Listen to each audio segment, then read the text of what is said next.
No, well, does it need to get evangelized? The answer is absolutely yes. You see, because if you look at the listenership of this medium, it is by far the highest, versus any other medium. So just to give you a perspective, today Fever reaches out to over 10 million listeners in Delhi city over a week. That is a darn side higher than any listenership of any newspaper or any other TV channel which can, which reaches out.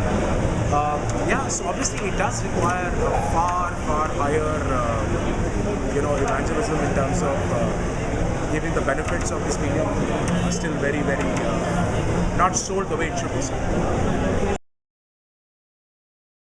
Oh yes, it has. It is clearly, I think, not only, so Fever obviously does a lot of innovation and a lot of creative integration and stuff like that. But I think overall the medium is really gone through the roof in terms of innovation. So I think a lot of good stuff is happening.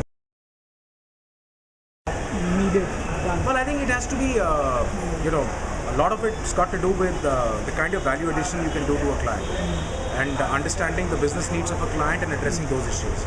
So integrations and innovation can be done, to address issues which faces businesses of clients.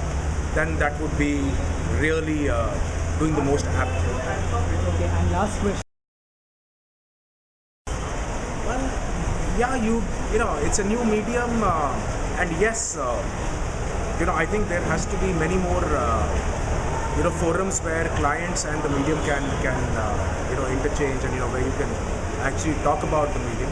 And I think to that extent, what India Radio Forum is trying to achieve is a great cause, but I think it still needs to develop a lot more in scale. Has it become the equivalent of Oscars for films, or I don't think so.